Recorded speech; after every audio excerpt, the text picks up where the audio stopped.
जान के सोवे, कोई किस्मत अपनी कारी जान के रोवे।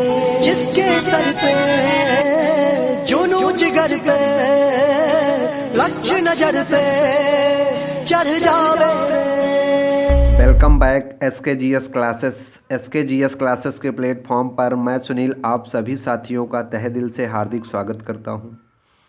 साथियों, बिना समय गंवाए शुरू करते हैं आज की क्लास। क्वेश्चन नंबर 1 है, निम्नलिखित में से किस क्षेत्र को भारत का चावल का कटोरा कहा जाता है? ऑप्शन ए उत्तर पूर्व क्षेत्र, ऑप्शन बी इंडो गांगेय क्षेत्र, option C Krishna Godavari delta या फिर ऑप्शन डी केरल तथा तमिलनाडु। तो कृष्णा तथा गोदावरी डेल्टा को भारत का चावल का कटोरा कहा जाता है। इस प्रकार सही उत्तर होगा option number C Krishna Godavari delta. आइए साथियों बढ़ते हैं आज के अगले क्वेश्चन पर। क्वेश्चन नंबर 2 है, उकाई परियोजना स्थित है? ऑप्शन ए मध्य प्रदेश में तापी नदी पर, ऑप्शन बी गुजरात में तापी नदी पर, ऑप्शन सी गुजरात में साबरमती नदी पर या फिर ऑप्शन डी मध्य प्रदेश में नर्मदा नदी पर। तो उकाई परियोजना गुजरात में तापी नदी पर स्थित है। इस प्रकार सही उत्तर होगा ऑप्शन नंबर बी। आइए साथियों बढ़ते हैं आज के अगले प्रश्न पर। क्वेश्चन नंबर 3 है, 2011 की जनगणना के रिपोर्ट के अनुसार किस राज्य में साक्षरता की दर सबसे कम है? Option A Arunachal Pradesh, option B Madhya Pradesh, option C Bihar या फिर ऑप्शन डी हरियाणा। तो 2011 की जनगणना की रिपोर्ट के अनुसार बिहार राज्य में साक्षरता की दर सबसे कम है। इस प्रकार सही उत्तर होगा ऑप्शन नंबर सी। आइए साथियों बढ़ते हैं अगले क्वेश्चन पर। क्वेश्चन नंबर 4 है, किस भारतीय राज्य की सीमा सर्वाधिक राज्यों की सीमा को स्पर्श करती है? Option A Madhya Pradesh, option B Assam, option C Uttar Pradesh या फिर ऑप्शन डी आंध्र प्रदेश।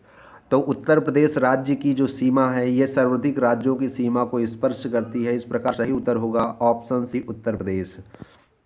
आइए साथियों बढ़ते हैं आज के अगले क्वेश्चन पर। क्वेश्चन नंबर 5 है, निम्नलिखित में से कौन सी नदी हिमालय से परे की नदी है?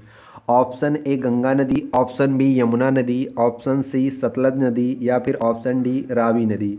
तो सतलज नदी जो है ये हिमालय से परे की नदी है। सतलज नदी का उद्गम मानसरोवर झील के पास से होता है, यह तिब्बत से निकलती है। इस प्रकार इस प्रश्न का जो सही उत्तर होगा वो होगा ऑप्शन नंबर सी सतलज नदी। जबकि गंगा नदी का उद्गम उत्तराखंड में गोमुख ग्लेशियर से होता है और यमुना नदी का उद्गम यमुनोत्री ग्लेशियर उत्तराखंड से होता है। वहीं रावी नदी का उद्गम जम्मू कश्मीर से होता है। आइए साथियों बढ़ते हैं आज के अगले क्वेश्चन पर। क्वेश्चन नंबर 6 है, लोनार जिला किस राज्य में स्थित है?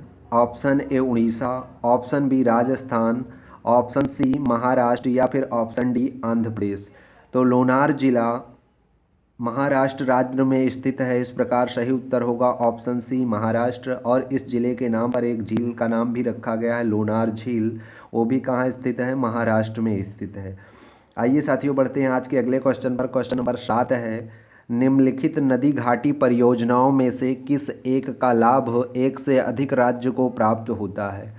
ऑप्शन ए चंबल घाटी परियोजना, ऑप्शन बी इडुक्की परियोजना, ऑप्शन सी शरावती परियोजना या फिर ऑप्शन डी हीराकुंड परियोजना। तो चंबल घाटी परियोजना से एक से अधिक राज्य को लाभ प्राप्त होता है। चंबल घाटी परियोजना राजस्थान और मध्य प्रदेश की संयुक्त परियोजना है। इस प्रकार इस प्रश्न का जो सही उत्तर होगा वो होगा चंबल घाटी परियोजना। वहीं इडुक्की परियोजना केरल राज्य में स्थित है पेरियार नदी पर, और हीराकुंड परियोजना उड़ीसा में स्थित है महानदी पर। आइए साथियों बढ़ते हैं आज के अगले क्वेश्चन पर। क्वेश्चन नंबर 8 है, टिहरी बांध निम्नलिखित में से किन दो नदियों के संगम पर स्थित है? ऑप्शन ए गंगा व यमुना, ऑप्शन बी भागीरथी व अलकनंदा, ऑप्शन सी भागीरथी व भीलांगना या फिर ऑप्शन डी अलकनंदा व मंदाकिनी। तो टिहरी बांध भागीरथी व भीलांगना नदियों के संगम पर स्थित है। इस प्रकार सही उत्तर होगा ऑप्शन नंबर सी भागीरथी व भीलांगना। आइए साथियों बढ़ते हैं आज के अगले क्वेश्चन पर। क्वेश्चन नंबर 9 है, निम्नलिखित राष्ट्र मार्गों में से किसकी सबसे अधिक लंबाई है? Option A Agra Mumbai, option B Chennai Thane, option C Kolkata Hazira या फिर ऑप्शन डी पुणे मछलीपत्तनम। तो कोलकाता हजीरा राष्ट्र मार्ग की सबसे अधिक लंबाई है। इस प्रकार जो इस प्रश्न का सही उत्तर होगा वो होगा option number C Kolkata Hazira. आइए साथियों बढ़ते हैं आज के अगले क्वेश्चन पर। क्वेश्चन नंबर 10 है, निम्नलिखित में से किस खनिज में भारत आत्मनिर्भर नहीं है? ऑप्शन ए लौह अयस्क, option B manganese, option C अभ्रक या फिर ऑप्शन डी तांबा। तो भारत तांबा के उत्पादन में आत्मनिर्भर नहीं है। इस प्रकार इस प्रश्न का जो सही उत्तर होगा वो होगा ऑप्शन नंबर डी तांबा। वही लौह अयस्क, मैंगनीज और अभ्रक के उत्पादन में भारत आत्मनिर्भर है, जबकि तांबा के उत्पादन में भारत आत्मनिर्भर नहीं है। आइए साथियों बढ़ते हैं आज के अगले क्वेश्चन पर। क्वेश्चन नंबर 11 है, नंदा देवी चोटी है असम हिमालय का भाग, कुमायूं हिमालय का भाग या फिर नेपाली हिमालय का भाग या फिर पंजाब हिमालय का भाग। तो नंदा देवी चोटी भारत के उत्तराखंड राज्य में स्थित है और यह कुमायूं हिमालय का भाग है। इस प्रकार इस प्रश्न का जो सही उत्तर होगा वो होगा option number B Kumaon Himalaya.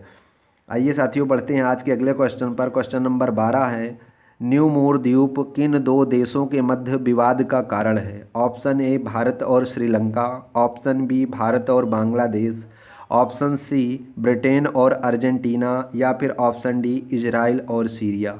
तो न्यू मूर द्वीप भारत और बांग्लादेश के बीच विवाद का कारण है। इस प्रकार इस प्रश्न का सही उत्तर होगा ऑप्शन नंबर बी भारत और बांग्लादेश।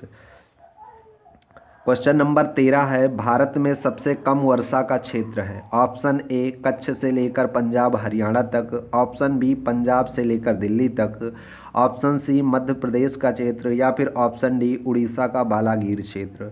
तो कच्छ से लेकर पंजाब हरियाणा तक का कुछ क्षेत्र जो है भारत में सबसे कम वर्षा का क्षेत्र है। इस प्रकार सही उत्तर होगा ऑप्शन नंबर ए कच्छ से लेकर पंजाब हरियाणा तक। वहीं सर्वाधिक वर्षा भारत में मेघालय के मासिनराम नामक स्थान पर होती है। आइए साथियों बढ़ते हैं आज के अगले क्वेश्चन पर। क्वेश्चन नंबर 14 है, निम्नलिखित में से कौन सा कथन असत्य है? यानी असत्य कथन की पहचान करना है। लैटेराइट मिट्टी सामान्यतः अधिक वर्षा वाले क्षेत्रों में पाई जाती है। यह एक क्षारीय मिट्टी है। इस मिट्टी में मुख्यतः मोटे अनाज की खेती की जाती है। या फिर ऑप्शन डी इस मिट्टी में चाय की भी कृषि की जाती है। तो लैटेराइट मिट्टी सामान्यतः अधिक वर्षा वाले क्षेत्रों में पाई जाती है, बिल्कुल सही है। यह एक क्षारीय मिट्टी है। यह लैटेराइट मिट्टी क्षारीय मिट्टी नहीं होती है। इस प्रकार जो सही उत्तर होगा वो क्या होगा? ऑप्शन नंबर बी यह एक क्षारीय मिट्टी है, ये गलत हो जाएगा। आइए साथियों बढ़ते हैं आज के अगले क्वेश्चन पर। क्वेश्चन नंबर 15 है, निम्नलिखित में से कौन सा राज्य भारत में मैग्नीज का सर्वाधिक उत्पादन करता है? Option A Maharashtra, option B Madhya Pradesh, option C Karnataka या फिर ऑप्शन डी उड़ीसा। तो भारत का उड़ीसा राज्य जो है ये मैग्नीज का सर्वाधिक उत्पादन करता है। इस प्रकार जो सही उत्तर होगा वो होगा ऑप्शन नंबर डी उड़ीसा। आइए साथियों बढ़ते हैं आज के अगले क्वेश्चन पर। क्वेश्चन नंबर 16 है, कौन सा बंदरगाह भारतीय सामुद्रिक व्यापार का पूर्वी द्वार कहलाता है? Option A Kolkata Haldia, option B Paradip, option C Visakhapatnam या फिर ऑप्शन डी गोपालपुर। तो भारत का कोलकाता हल्दिया बंदरगाह जो है ये भारतीय सामुद्रिक व्यापार का पूर्वी द्वार कहलाता है। इस प्रकार option number A right answer होगा। आइए साथियों बढ़ते हैं आज के अगले क्वेश्चन पर। क्वेश्चन नंबर 17 है, भारत का सर्वाधिक नगरीकरण वाला राज्य है? Option A Paschim Bengal, option B Maharashtra, option C Gujarat या फिर ऑप्शन डी गोवा।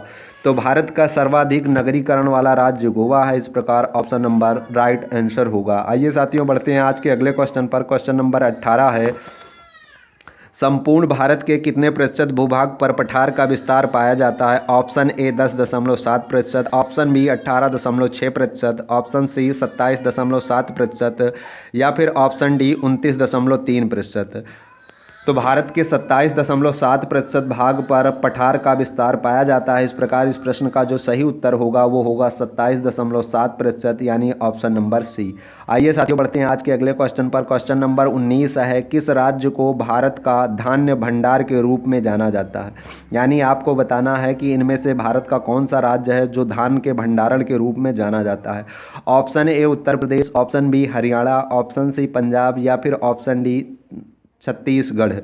तो इस प्रश्न का जो सही उत्तर होगा वो होगा ऑप्शन सी पंजाब, यानी पंजाब राज्य को धान भंडार के रूप में जाना जाता है। ये साथियों बढ़ते हैं आज के अंतिम प्रश्न पर। क्वेश्चन नंबर 20 है, निम्नलिखित में से कौन कृषि से संबंधित नहीं है? ऑप्शन ए हरित क्रांति, ऑप्शन बी श्वेत क्रांति, ऑप्शन सी कृष्ण क्रांति या फिर ऑप्शन डी पीली क्रांति।